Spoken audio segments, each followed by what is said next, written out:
tenemos entonces a Jarmoluk Silvana, que bueno, entiendo que sigue siendo, pero hasta hace poco era, y me lo va a aclarar mejor ella, diputada de la Duma, y además, bueno, ella es más argentina y yo supongo que más peronista que yo, y además es periodista, o hace un programa mejor que el nuestro que se llama Paz Rúsica, que hoy mencioné también el concepto en una entrevista que hice anteriormente. Te aviso que te robé el término, y bueno, es un programa en Radio Rebelde con Néstor Picone, un gran programa de la comunidad rusa. ¿Cómo anda, Silvana? Además es cineasta. Здравствуй, Gastón, ¿qué hay de la? Me mataste. Ahora hablamos con una traductora recién, española, rusa, que habla español, así que ahora me hablas en ruso. Es imposible, esto no tengo desconcertado a todos. Hay que ir aprendiendo porque, viste, se viene la ola, viste que está la rusofobia, ahora se va a dar vuelta a todo y todo el mundo va a empezar a hablar drásticamente en ruso y en chino, así que hay que empezar a estudiar. Bueno, esa es una de las sorpresas que dice Manuel Todd en la derrota de Occidente, que dice que Occidente pensó que Rusia iba a tener la oposición de todo el mundo, porque era una democracia regimentada y porque no era qué sé yo, esto, lo otro, y de repente se encontraron los países europeos, occidentales, con que el mundo asiático, africano y latinoamericano tienen una complacencia, acompañamiento, distintos grados de acercamiento a lo ruso. Entonces ha quedado siendo víctima de una agresión por parte de la OTAN, ¿no es cierto? Además, la penetración en África y la relación con India, con Pakistán, con Indonesia, con grandes países del mundo, con Arabia Saudita, con Irán, ¿no es cierto? Bueno, ha sido un desbalance también estratégico en el mundo. Voy a aclarar un par de cosas. Primero, yo no soy diputada de la Duma, porque para ser diputado de la Duma tenés que tener una representación política, y yo no represento políticamente a Rusia. Yo represento a Rusia como yo represento a los ciudadanos o descendientes de rusos que viven en el extranjero. En ese sentido, yo sí sería una diputada porque represento los intereses de la comunidad rusa que vive fuera de Rusia. En Argentina hay una gran comunidad rusa, yo soy la presidenta de la colectividad, y eso me habilitó en algún momento a que me eligieran como representante del continente. O sea, yo ahora estoy representando al continente americano. Y bueno, nada, y yo vivo toda mi vida en Argentina, casi, o sea, me trajeron cuando yo tenía 6 meses, así que mi país es Argentina. ¿Sos hincha de algún cuadro de acá de la Argentina, de fútbol? De River por el viejo. Ya lo vamos a agarrar este fin de semana, le vamos a ganar este fin de semana. Pobre Boca. Che, ¿y en Rusia, sos de algún equipo en Rusia? No, la verdad que no. Fui a partidos cuando yo estudié en la época de los 80, 90 y hice mis carreras universitarias, y asistí a un montón de partidos y eso, pero no se vive como acá, no se vive. Con respecto a lo que vos me decías, de alguna manera nosotros estamos voy a hablar un poquito nosotros tenemos un programa hace 2 años con Néstor Picone. Él me invitó a su espacio, hicimos primero, y después hicimos un espacio independiente que se llama Pax Rúsica, que es el mundo ruso en latín, y que hace 2 años estamos haciendo con mucho sacrificio porque no nos paga Moscú, pero che, como dicen por ahí. ¿Les han dicho eso? La idea era hacer... Sí, la han publicado en muchos lados y eso, pero a nosotros no nos importa. Nosotros creemos que estamos abriendo una puerta al multilateralismo, justamente esto, contando no solo la parte geopolítica, sino la cultura. Hablamos en ruso siempre un par de palabras en cada programa. Hoy tuvimos a Oleg Yasinski, que es uno de los periodistas más reconocidos para el mundo hispano, y la idea era hacer periodista chileno, ¿no? Completo. Él es ucraniano, que en la época de los 90 emigró a Chile, vivió 20 y pico de años en Chile, y después se volvió, ahora hace un tiempo se volvió, pero siempre él es lingüista de formación, pero hizo siempre su carrera en el lado periodístico y analítico, ¿no? Analizó muchas cosas con respecto a los pueblos originarios de Latinoamérica, hizo paralelismos con los pueblos originarios de la región de Rusia, y bueno, es profundamente ucraniano en el sentido más civilizatorio de la palabra, y contrariamente absolutamente al gobierno de Zelensky de hoy, que ni siquiera es legal, porque yo no sé si tu audiencia sabe, Zelensky es un presidente de facto porque se le terminó hace unos meses la presidencia, digamos. Es la más democrática de las dictaduras, porque los europeos dicen de estar en contra de los países que no son democráticos, y entonces quieren incorporar a Europa solamente a países que promuevan y practiquen la democracia, pero están apoyando a un presidente que no fue elegido. Ya en su segundo mandato, ya lleva como un año de vencido el mandato. Ellos no lo apoyan, ellos lo sostienen, porque si ellos no lo tuvieran, él no estaría donde está y no estaría pasando lo que está pasando.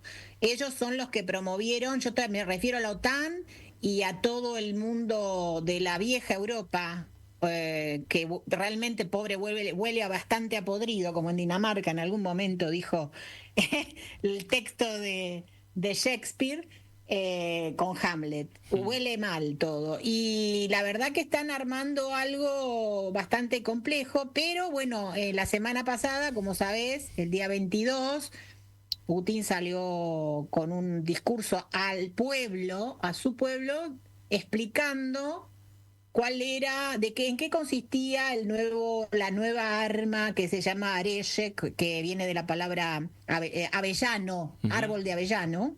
De qué se trata y por qué se tomó la decisión de atacar de esa forma, y bueno, todo lo que ya se sabe. Lamentablemente nosotros tenemos muy arraigado como pueblo, no solo el argentino, sino en Latinoamérica, de no investigar.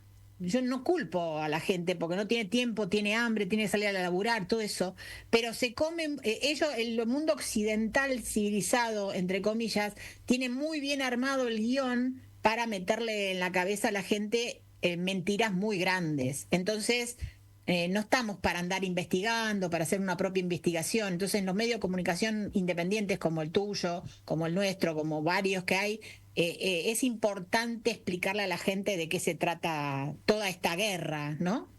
Mirá, vos me lo mencionaste anoche, entonces me puse a mirar un poco, no alcancé a editarlo, por ahí en otros programas lo hagamos, pero este discurso que vos me mencionás de Putin, a mitad del discurso, a los 30 minutos, tiene una intervención muy filosófica sobre la cuestión de la soberanía, y que, bueno, que es lo que hay que tener presente cuando hablamos de la guerra actual. La intervención de Putin es en defensa de su propia soberanía, ¿no? Y él considera, en otro discurso lo he visto, que salvo Estados Unidos, China, Rusia, los demás, y Rusia en ejercicio de su soberanía, en este momento defendiendo la integridad territorial y sobre todo la moneda y lo financiero, dice que si no puede resolver tema del desarrollo científico-tecnológico, la moneda, bueno, ahora tiene inclusive, hasta porque ha sido sancionada Rusia, un sistema propio financiero, articulando con otros países que están también medio marginales en el SWIFT. Hay una escasez de soberanía en la mayoría de los países porque los estados-naciones están siendo afectados por los sectores financieros, entonces se han debilitado mucho los estados y por ende las naciones para defender su propia soberanía, y ese discurso me parece muy interesante. En algún momento lo editaremos, pero lo hizo en una localidad. ¿En dónde fue? Recórdame, Silvana. Eso fue en Kazán, me parece. Él hizo en estos últimos 10 días dos discursos. Uno que es el Club de Valdai. Que es en Valdai, sí señor, ahí está, en Valdai. Es un club de discusión periodística donde se invitan especialistas y muchos periodistas del extranjero. Vos has visto ahí en el video que se levantan un montón de gente de diferentes países preguntándole, porque él tiene una vez por año esa apertura de sentarse 2 horas a 3 y hablar abiertamente de cualquier tema en vivo. O sea, no está editado, no se aprendió ninguna letra, el tipo contesta lo que le preguntan. Y eso de la soberanía que vos decís, lo traigo a colación con lo primero que dijiste al principio de tu programa, que es que nosotros, en los pueblos que nosotros habitamos, admiramos eso de Rusia, que durante muchos años, en el siglo XX, con la revolución, más allá de los fracasos y todo eso, era el equilibrio de la soberanía y de decir yo soy así como soy y tengo derecho a ser como soy. Y lo mismo pasa ahora. Entonces es el apoyo, el único apoyo que tienen países como el nuestro, desde el punto de vista del pueblo, de decir, bueno, hay una imagen a seguir capaz, en el sentido de que, mira, ellos están defendiendo su soberanía. Y lo digo porque en estos últimos años yo estuve yendo bastante seguido a Rusia por esto de los congresos, de los compatriotas y eso, es así como se llaman los rusos fuera de Rusia, los compatriotas, y he visto un crecimiento económico en estos 2 últimos años impresionante. O sea, y lo más lindo es que vos llegás, antes era también Danone, todo un montón de marcas en los supermercados, y hoy día todo es producción nacional, inclusive la gaseosa cola que nosotros conocemos, y la gran cantidad de productores que se han quedado apoyando y apostando a la soberanía del país y haciendo productos que antes no se hacían. Estoy hablando de carne, que al nivel nuestro también, vino, cosas que antes todo venía importado de Europa o de nuestros países. Y en ese sentido, la población ha adquirido soberanía también, porque están consumiendo absolutamente todos sus productos. Para mí eso es fundamental, el hecho de que, bueno, a nosotros como Argentina abrió las puertas a la importación, yo no sé qué va a pasar, porque nuestra industria, que ya es endeble, imagínate si llega a entrar, qué sé yo, leche de Brasil, y no por estar en contra de los hermanos brasileños, sino que ¿cómo vamos a defender nuestra industria? Sí, sí, sí, el saldo que queda en Rusia en medio de la guerra, de que las restricciones y sanciones financieras y el intercambio comercial... 17.000. 17.000. 17.000 sanciones. 17.000 sanciones, claro. Bueno, esas sanciones han favorecido al desarrollo local y al crecimiento económico. Y casi que en una economía de guerra, como aquí se planteó con el general Vicat cuando mencionaba siempre mencionamos acá en este programa porque lo trajo a la luz Rodolfo Puigros en su momento y desarrolla la doctrina de vivir con lo nuestro, que después se habló durante tanto tiempo. Vivir con lo nuestro es una doctrina de autosuficiencia, basada en los recursos naturales, la administración por parte del Estado de recursos estratégicos y el desarrollo industrial que, bueno, va adquiriendo capacidad y calidad en la medida que se sostiene por el Estado. Entonces, el Estado aquí ha fomentado el crecimiento, el desarrollo de una nueva burguesía. Y es una economía parecida a lo que nosotros proponemos, los peronistas, una economía mixta, ¿no es cierto? Una economía donde el Estado es fuerte, pero no es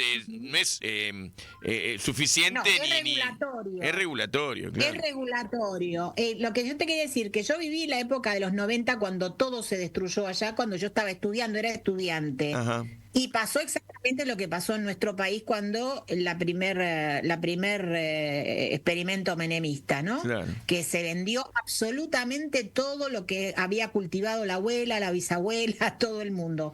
Y estos renacieron como el ave fénix a partir del 2001, justamente porque volvió el Estado a regular. Pero lo que se hizo bien es que la parte, digamos, capitalista del negocio quedó. Entonces, la idea era que el Estado apoyara las pequeñas y medianas empresas y las grandes, como, no sé, Gazprom y todas esas son enormes. estatales. Los recursos estratégicos están en manos del Estado.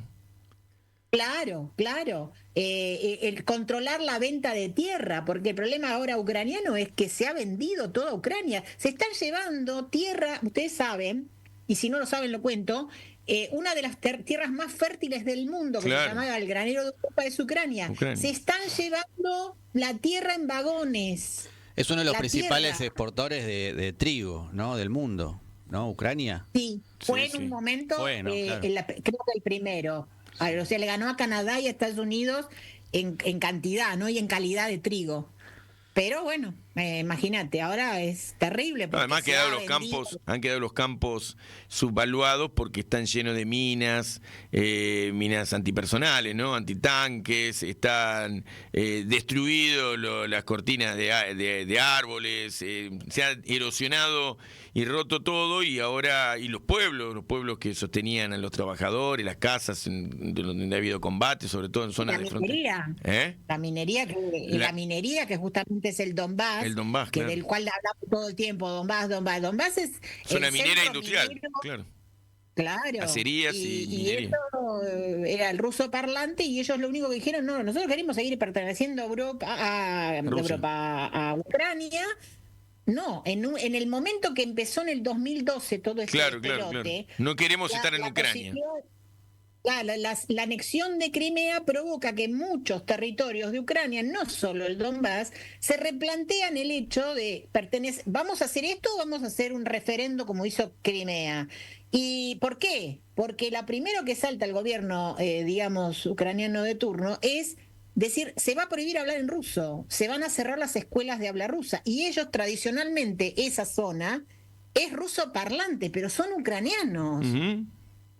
Entonces el dilema fue que desde el 2014 hasta el día de hoy bombardearon a su propio pueblo, matándolo, al pueblo civil. Es por eso que de alguna manera ellos también estuvieron en algún momento resentidos porque decía, nosotros pedimos ayuda a Rusia, pero no nos ayuda, no nos ayuda a salir de esta situación. La gente seguía muriendo, hasta que, bueno, se provocó esto hace 2 años atrás y es una cuestión de soberanía. Es así como es clarísimo. Putin para reconoció la historia, ¿no? independencia una semana antes de la operación especial, esta operación Sí. rápida sobre Kiev, que después se vino para atrás, pero había reconocido su independencia. Entonces ese reconocimiento de Lugansk y Donetsk le dio a la comunidad, bueno, el espíritu fervoroso que eso generó y la esperanza en el futuro que hace que hoy sea muy importante las estructuras milicianas y el ejército regular de cada una de esas repúblicas, de los oblasts independientes,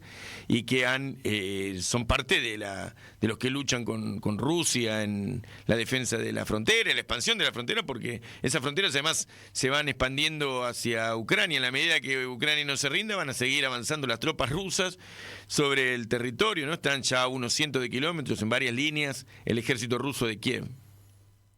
No sé no sé cuál es la estrategia del avance. En este momento se está reteniendo lo que se pidió que se retuviera, que es todo Donbass y bueno, todas esas ciudades que se anexaron a la República Independiente de Donbass y de Lugansk y Donetsk y se están reconstruyendo. De eso yo no veo ninguna noticia en el mundo occidental y en este último año se han reconstruido absolutamente pueblos enteros y ciudades enteras como Mariupol, hay un montón de ciudades que están absolutamente 0 kilómetros y bueno, y están tratando de sacar al ejército ucraniano nazi de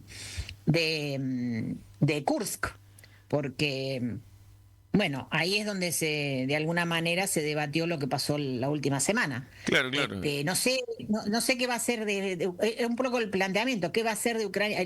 La propuesta ahora para Rusia y para otros países es qué se va a hacer después que termine todo esto, qué va a haber un nuevo muro de Berlín, no sé, porque estamos haciendo como un paralelismo y no estamos lejos. Después también toda la cuestión que la OTAN está presionando sobre las elecciones que hubo en Moldavia, las elecciones que hubo en Georgia. No nos olvidemos que los problemas de Georgia y de Moldavia no son de ahora, son del año 90, de cuando empezó todo, y la de Armenia, por ejemplo, no con Azerbaiyán, sino como están presionando sobre Armenia para que se independice absolutamente de lo que fue el bloque de la Unión Soviética, que Armenia le dio identidad, porque Armenia es milenario, el pueblo armenio, con todo respeto, pero no tenía un gobierno, no tenía un Estado-nación. Ellos son Estado-nación a partir de la Unión Soviética.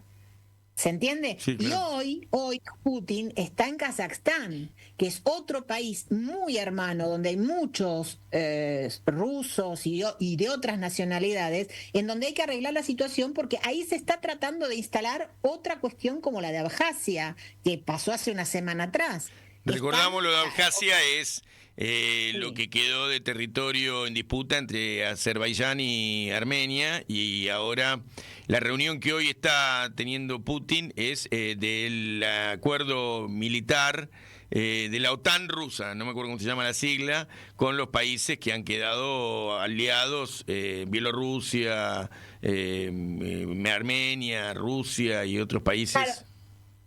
Esa todavía es la parte europea, ya Kazajstán es la parte totalmente asiática. Totalmente asiática, y Kazajstán es un pueblo enorme que tiene origen, digamos, turco-mongol, porque ellos son de los idiomas que se llaman turcos.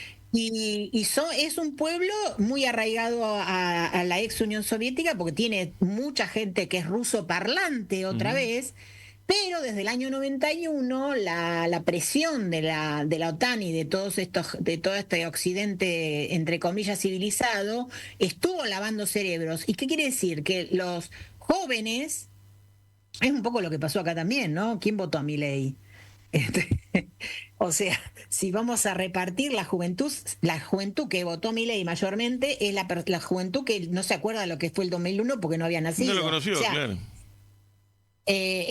Lo mismo pasa ahí, lo mismo pasa con la juventud. Están tratando de enfrentar pueblos hermanos con una independencia totalmente ficticia, una libertad o democracia ficticia, porque es salir de una cultura, de una civilización que fue primero imperio, después la Unión Soviética, y hoy día es lo que está, los pueblos de la ex Unión Soviética que siguen estando juntos a pesar de todo, y venderse digamos, al... Sí, adoptar otras occidental, culturas. que no sé ¿de qué se trata? Claro. Sí, totalmente. Bueno, Silvana, ¿cómo? Me concentré mucho. Che, estuviste entonces en Rusia ahora, ¿y qué viste? ¿Cómo Sí. viste cómo está viviendo la sociedad rusa la guerra? ¿Pasa medio de costado? ¿Le afecta personalmente? Sí, por supuesto que a todos les afecta porque Claro. los soldados que van al frente Ahí. son rusos, digamos. Rusos en el sentido como Rusia nación, porque Rusia tiene más de 200 nacionalidades Claro, diferentes, claro, que idiomas. tienen su propio idioma, su propia estructura, su propia historia. Putin decía hace un rato, hoy a la mañana dijo, irán a la guerra y algunos antes de entrar en combate se santiguarán, así dijo, y otros rezarán a Alá, pero todos van a defender la patria rusa. Exactamente. Yo no conozco, y mirá que yo siempre pensé que Argentina es un país muy de, ¿cómo se llama? Muy Diverso. tolerante, tolerante. Diverso sí, pero tolerante. Y en Rusia la tolerancia es impresionante, porque tiene las grandes religiones, la budista, la musulmana y la cristiana, que viene de la parte, ortodoxa, digamos, de lo que se llama la cristiana ortodoxa rusa, es una convivencia milenaria.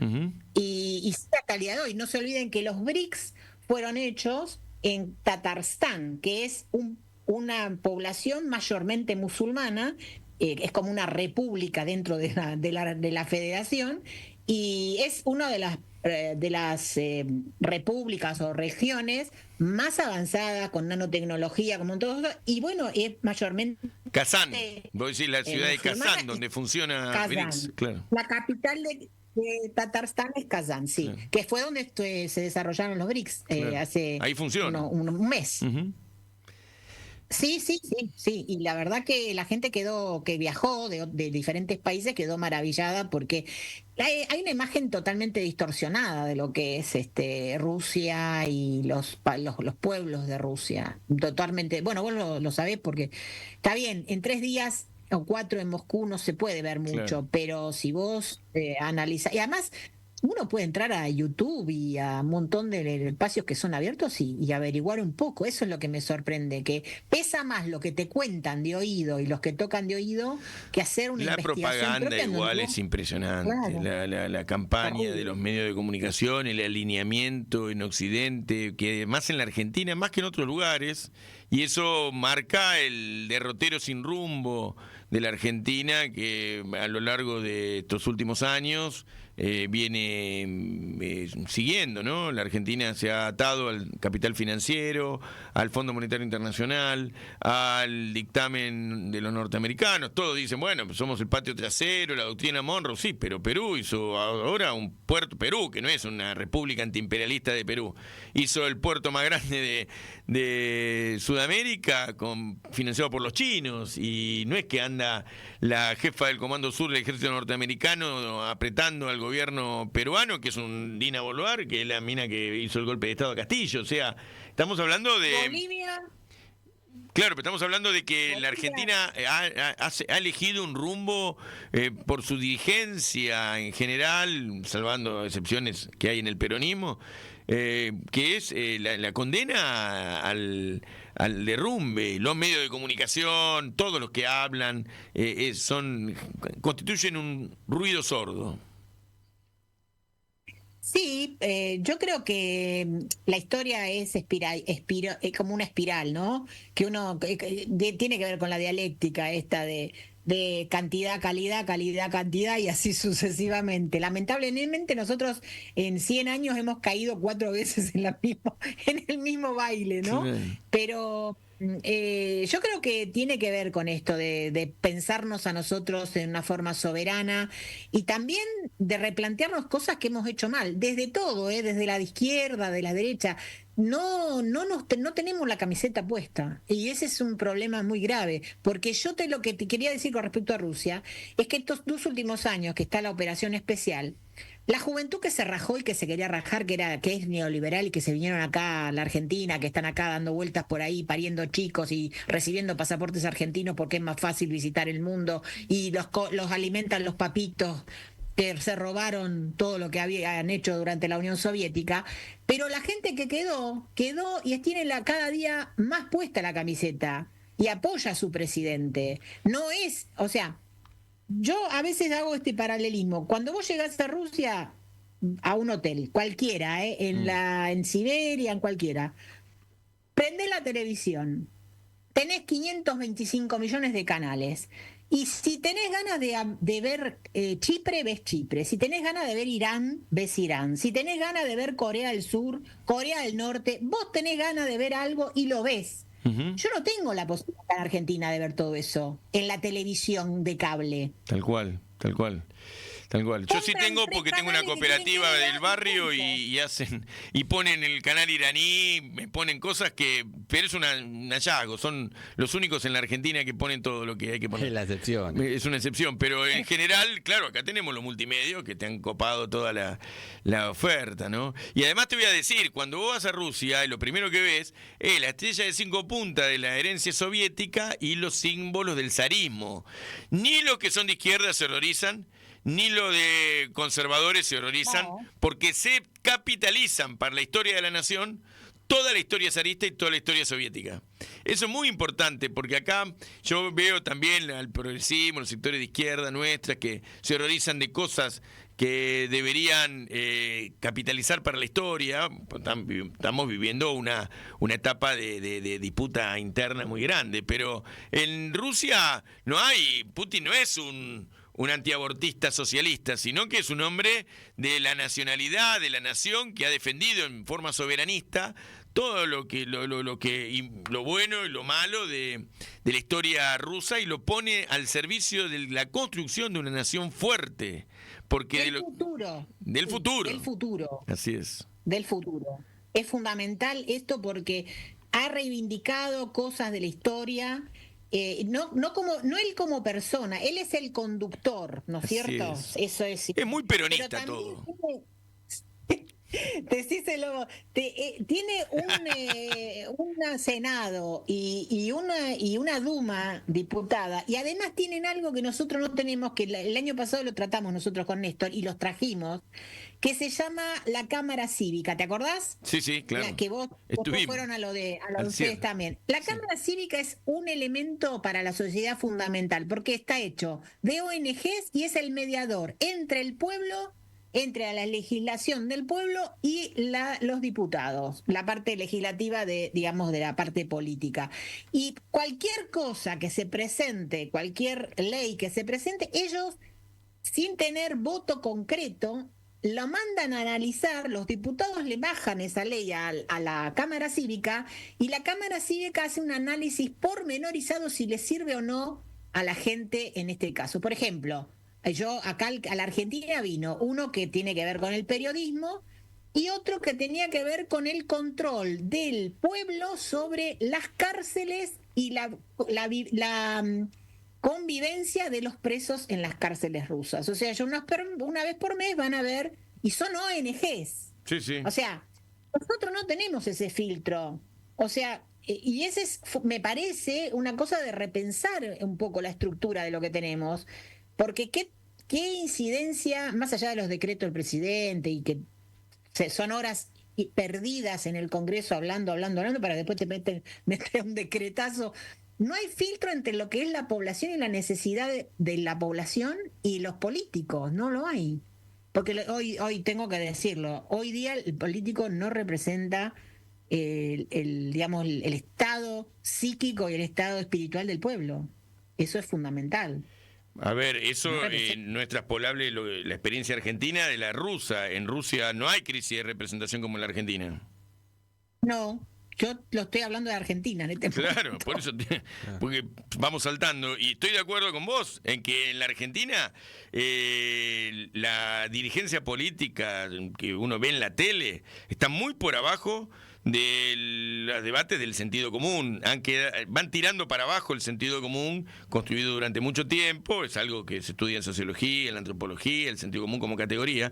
Pero estos tipos como el presidente, que es un animal que dice cualquier cosa, está muy por abajo de lo que espera una sociedad en términos de relaciones interpersonales, de mantenimiento de códigos culturales, de formas de relación de la sociedad. Y por supuesto que tiene un lenguaje que por disruptivo llamó la atención en su momento y todavía genera expectativas en algunos sectores, pero que se va derrumbando eso, y se va a derrumbar definitivamente, y va a ser un ruido terrible, porque nuestra sociedad no soporta tarde o temprano este tipo de relaciones, ¿no?, que generan los dirigentes con el discurso del odio tan famoso que ahora está siendo también analizado.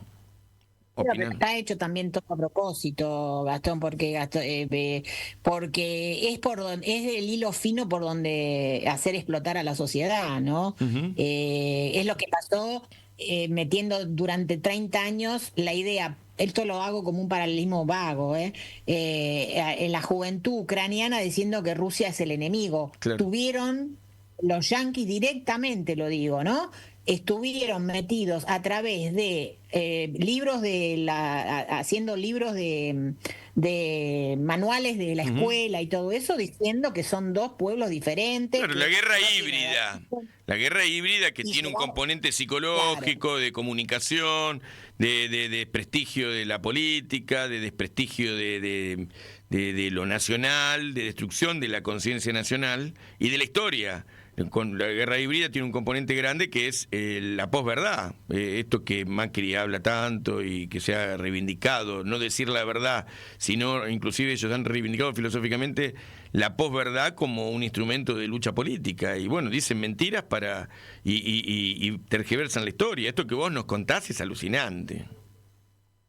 Sí, sí, absolutamente. Y esto está pasando porque vos hablás con la juventud de que tiene, ponele una generación de por medio. O sea, los bisnietos, hoy están los bisnietos de los. Esto es una cosa simple. El año que viene se van a cumplir 80 años del fin de la Segunda Guerra Mundial para el mundo y lo que se llama la Gran Guerra Patria para Rusia. Para Rusia y para todos los países que conforman la Unión Soviética, incluida Ucrania, claro, incluido todos los que están ahora haciendo, no sé, Armenia y todo el mundo. Porque ahí murió todo el mundo. Todo el mundo fue al frente. Mi abuelo estuvo en el frente 4 años. O sea, no hay ni una familia soviética, y ahí yo me amplío, no es Rusia, que no haya tenido mínimo una pérdida. En el caso de mi mamá, por parte de mi abuelo fue el único que volvió de 13 varones, claro, de línea directa familiar. El único. ¿Me entendés? Entonces, metieron 30 millones de muertos, es la media, en su propio territorio, porque zapatearon durante 4 años en el territorio soviético. Para mí es importante porque lo que está pasando ahora es una reverberación de eso, de ese nazismo. Lo que pasa es que la estructura económica del mundo ha cambiado. Pero en este momento, los chinos, lo digo como así, con pinzas, los chinos, los rusos se pusieron y dijeron, no, muchachos, nosotros no queremos. Hay que recuperar, dijeron, el Estado-Nación. Y entonces hay que reconstruir la soberanía y la capacidad de intervenir en el escenario mundial porque los anglosajones nos están invadiendo con sus mentiras y sus códigos culturales y construyendo el sector financiero, rompiendo al Estado-Nación. Silvana, te voy a tener que saludar, no para despedirnos porque vamos a seguir conectados, pero porque acá los chicos de la radio donde hacemos el streaming son malísimos, nos quieren pelear siempre si nos excedemos del horario. Nada, digan joda. Gente de primera. Así que te voy a tener que dejar porque el tiempo es tirano. Ya nos vamos a encontrar. Dale. Gracias, Silvana. Dale. Un beso grande. Gracias, Chao, gracias, Dañe. Muy simpática, Silvana, gracias.